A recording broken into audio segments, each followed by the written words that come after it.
അൽഹംദുലില്ലാ വസ്സലാത്തു വസ്സലാമു അലാ റസൂലില്ലാ വഅലാ ആലിഹി വസഹ്ബിഹി അജ്മഈൻ. വഅൻ ആമിർ ബിൻ അബ്ദുല്ലാഹി ബിൻ സുബൈർ അൻ അബീഹി റളിയല്ലാഹു അൻഹും അന്ന റസൂലല്ലാഹി സ്വല്ലല്ലാഹു അലൈഹി വസല്ലം ഖാല അഅ്ലിനു അൻ നിക്കാഹ റവാഹു അഹ്മദ് വസഹഹുൽ ഹാക്കിം. വിവാഹവുമായി ബന്ധപ്പെട്ട ഹദീസുകളാണ് നമ്മൾ വായിച്ചുകൊണ്ടിരിക്കുന്നത്. ആമിർ ബിൻ അബ്ദുല്ല ഇബ്നു സുബൈർ തന്റെ പിതാവിൽ നിന്ന് ഉദ്ധരിക്കുകയാണ്. റസൂൽ സല്ലല്ലാഹു അലൈഹി വസല്ലം പറഞ്ഞു, അഅ്ലിനു അൻ നിക്കാഹ, നിങ്ങൾ വിവാഹം പരസ്യമായി നടത്തുക എന്ന് റസൂൽ സല്ലല്ലാഹു അലൈഹി വസല്ലം പറഞ്ഞതായിട്ട് റിപ്പോർട്ട് ചെയ്യുന്നു. വിവാഹം ഒരു പരസ്യമായിട്ട് സമൂഹം അറിഞ്ഞുകൊണ്ട് നടക്കേണ്ട ഒരു കാര്യമാണ്. അത് വളരെ സ്വകാര്യമായിട്ടും രഹസ്യമായിട്ടും നടന്നു പോകേണ്ട ഒരു സംഗതിയല്ല. ഇത് ഇസ്ലാം നിർദ്ദേശിക്കുന്ന ഒരു രീതിയാണത്. ഈ പരസ്യമായി നടത്തണം എന്ന് പറഞ്ഞാൽ പള്ളിയിലോ വീട്ടിലോ നമ്മൾ കാണിക്കുന്ന ഒരു ഓഡിറ്റോറിയത്തിലോ ഒക്കെ നടത്താം. അതിന് വലിയും സാക്ഷിയൊക്കെ ഉണ്ടായാൽ അവർ മുഖേന അത് പരസ്യമായിട്ട് നടത്താം. ഇതിന്റെ ഒരു അർത്ഥം എന്താന്ന് വെച്ചാൽ, രണ്ടുപേര് വിവാഹിതരാകുന്നതോടുകൂടി അത് നാട്ടുകാരറിയണം. ഒരു രണ്ടാളും കല്യാണം കഴിച്ചിരുന്നു, ഒരു രണ്ടാളും ഇങ്ങനെ ഒപ്പം നടക്കുമ്പോൾ കാണുമ്പോൾ അതെന്താന്ന് ചോദിക്കരുത്. പിന്നെ അത് കണ്ടിട്ട് എല്ലാവരും ഒരു കല്യാണം നടന്നല്ലോ, അവരെ നിക്കാഹല്ലേ എന്ന് ആളുകൾ അറിയണം. എന്നറിഞ്ഞിട്ട് വേണം കല്യാണം കഴിഞ്ഞ് അവരിങ്ങനെ ഒപ്പം നടക്കുമ്പോൾ അത് മനസ്സിലാകാൻ. മറ്റേത് ഈ സ്വകാര്യ, ഈ പല പേരുണ്ടായ വിവാഹങ്ങളൊക്കെ സ്വകാര്യ വിവാഹങ്ങൾ, അതില്ല. സ്വയംവരവുമില്ല, ആരും അറിയാതെ ഞങ്ങളാണ് വിവാഹിതരായിരിക്കും എന്ന് പറഞ്ഞ ഏർപ്പാടുമില്ല. ഇതിപ്പോ രജിസ്റ്റർ ഓഫീസിലൊക്കെ പോയി കഴിഞ്ഞാൽ നമ്മുടെ നാട്ടിലിങ്ങനെ പോയി കണ്ട് ആരും അറിയാതെ ടിക്കാടത്തിന്ന് പറഞ്ഞാൽ നടക്കണമെന്നൊരു അർത്ഥമില്ല.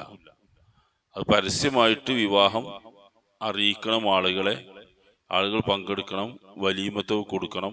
ആ രീതിയിലുള്ളൊരു സംഗതിയാണ് ഇസ്ലാമിലെ വിവാഹം. ഒരു രഹസ്യ വിവാഹം അല്ല അർത്ഥം. രഹസ്യമായ ഇടപാട് അതിൽ പറ്റൂല.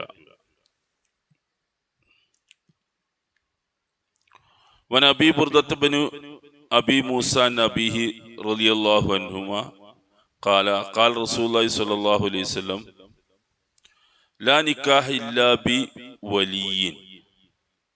അബൂ ബുർദ പറയാണ്, അല്ലാഹുവിന്റെ റസൂൽ പറഞ്ഞു, ലാ നിക്കാഹ ഇല്ലാ ബി വലിയ്യിൻ, രക്ഷാധികാരി വലിയില്ലാതെ നിക്കാഹില്ല എന്ന് റസൂൽ സല്ലല്ലാഹു അലൈഹി വസല്ലമ പറഞ്ഞു. വേറെ റിപ്പോർട്ട് ഇമാം അഹ്മദും റിപ്പോർട്ട് ചെയ്യുന്നതാണ്. അൻ ഇമ്രാൻ ബിൻ ഹുസൈൻ ലാ നിക്കാഹ ഇല്ലാ ബി വലിയ്യിൻ വ ഷാഹിദൈൻ, വലിയും രണ്ട് സാക്ഷികളും ഇല്ലാതെ നിക്കാഹില്ല എന്ന് റസൂൽ പറഞ്ഞു. ഇത് ഇസ്ലാമിന്റെ വിവാഹ രീതിയാണ്. വിവാഹത്തിന് വലിയും വേണം, സാക്ഷികളും വേണം. അങ്ങനെ നിക്കാഹ് നടത്താൻ പറ്റുള്ളൂ എന്നർത്ഥം.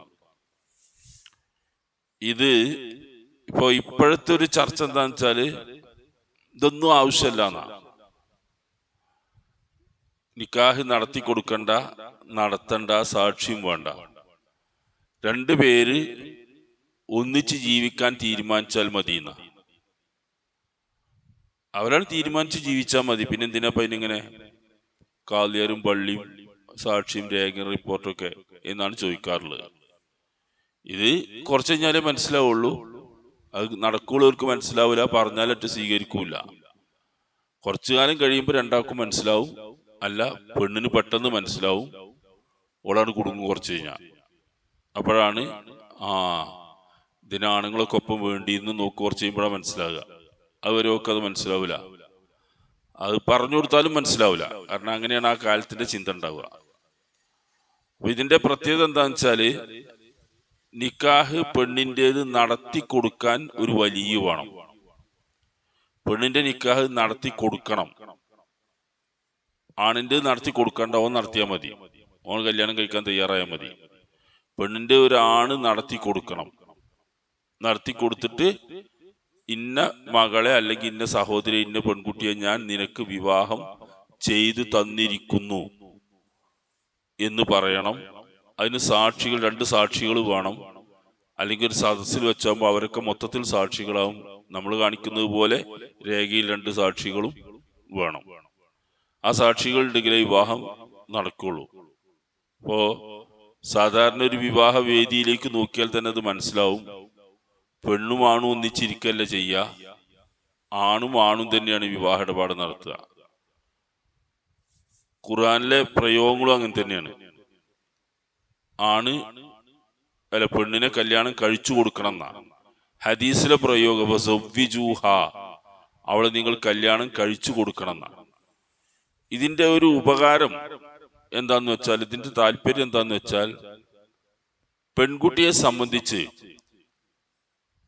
അവളുടെ ഒരു രക്ഷാധികാരി വിവാഹം കഴിച്ചു കൊടുക്കുമ്പോൾ അവൾ സുരക്ഷിതയാണ്. സുരക്ഷിതയാണെന്ന് പറയുന്നതിന്റെ അർത്ഥം അവൾക്ക് ചോദിക്കാനും പറയാനും ആണുങ്ങളുണ്ട്, വീട്ടുകാരുണ്ട് എന്ന് അതിനർത്ഥം. ആണിന് ചോദിക്കാനും പറയാനും ആരും വേണ്ട, കാരണം അവനിതിൽ ഒരു നഷ്ടം വരാനില്ല. പെണ്ണിന്റെ ജീവിതം ഒരൊറ്റ രാത്രി കൊണ്ട് തീരുന്നതാണ്. ഏറ്റവും ലളിതമായിട്ട് പറഞ്ഞാൽ അങ്ങനെയാണ് അത് പറയേണ്ടത്. ഒരു പെൺകുട്ടിയുടെ ജീവിതം ഒറ്റ രാത്രി കൊണ്ട് തീരും, പിന്നെ ഒന്നും തിരിച്ചെടുക്കാൻ കഴിയില്ല. അതാണ് പെൺകുട്ടി എന്ന് പറയുന്നത്. പെണ്ണ് എന്ന് പറഞ്ഞ സാധനം അതാ. അവൾക്ക് അത് നഷ്ടപ്പെടാതിരിക്കാനാണ് വിവാഹം ഔപചാരികമായിട്ട് വിവാഹം കഴിച്ചു കൊടുക്കണം. അവളെ സാക്ഷികൾ വേണം, ഒക്കെ വേണം എന്നറിയുന്നത്. അതാണ് ഇപ്പം സാറിനെ പറയാറുണ്ട്, ഈ ഇസ്ലാമിലെ വിവാഹത്തിന്റെ ഒരു പ്രത്യേകത, അത് ആണും ആണും തമ്മിലെ ഇടപാട് നടത്തുക, ആണും പെണ്ണും തമ്മിലല്ല. ആണും പെണ്ണും തമ്മിലല്ല ഇടപാട് നടത്തല്. ഇടപാട് നടത്തുക ആണും ആണും തമ്മിലാ. ഒരു ഭാഗത്തിരിക്കുന്നത് വരൻ, ഇങ്ങേ ഭാഗത്തിരിക്കുന്നത് വധുവിന്റെ രക്ഷിതാവായ ആണായിരിക്കുക. അവർ തമ്മിൽ പറഞ്ഞു കണ്ടാണ് തീരുമാനമാക്കുന്നത്. ഞാൻ കഴിച്ചു തന്നിരിക്കുന്നു, ഞാനത് ഏറ്റെടുത്തിരിക്കുന്നു, ഇവരൊക്കെ സാക്ഷികളാണ് എന്ന് പറഞ്ഞ് ആണും ആണും തമ്മിൽ ഇടപാടെടുത്തായിരുന്നു. ആണും പെണ്ണും തമ്മിലല്ല. ശരിക്കും അങ്ങനെയാണല്ലോ ഇപ്പോൾ വേണ്ടിയേ, ആണും പെണ്ണും തമ്മിലല്ല, അങ്ങനെയല്ല ഇസ്ലാമില്. അപ്പൊ അത് സമത്വമല്ല ഒക്കെ പറയാ, പല ആക്ഷേപവും പറയാ.